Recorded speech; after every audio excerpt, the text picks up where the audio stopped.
Էն թվերը պրծավ գնաց, որ Հայաստանի ղեկավարին կանչում էին Կրեմլ, էլ չկա այդ հասկացողությունը, Ռուսաստան մեկնում աշխատանքային այցով երկրի ղեկավարը Հայաստանի ու վերջ, բա չէ այն ժամանակ կանչում էին Ռոբերտ Քոչարյանին, Սերժ Սարգսյանին, Կրեմլ էին կանչում, աչոտ տալու, լատենան ինչ են արել այս տարի, ինչքան են գրփել, արդյոք ճիշտ ագիտացիա են անում ժողովրդի վրա, որ Ղարաբաղը պետքա հզորացնել, պետքա ամբողջ միջոցները ծախսել Լեռնային Ղարաբաղի հզորացման համար, հա ու ամենակարևորը ժողովրդի ներսում ստեղծեք վախի մթնոլորտ, որ հանկարծ Ռուսաստանի Դաշնության հետ թարսվենք, հաջորդ օրը թուրքը մտնելու ա սաղիզ մորթ 30 տարի այս է կարը, իսկ այսօր չկա այդ հասկացողությունը, այսօր Հայաստանի Հանրապետությունը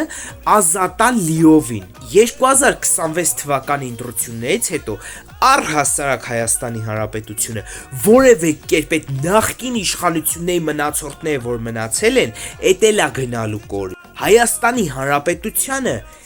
ճիշտ Հայաստանի Հանրապետության իշխանությունը ժողովուրդն է, բավականին մեծ աշխատանք է սպասվում, լիքը հարցեր կան,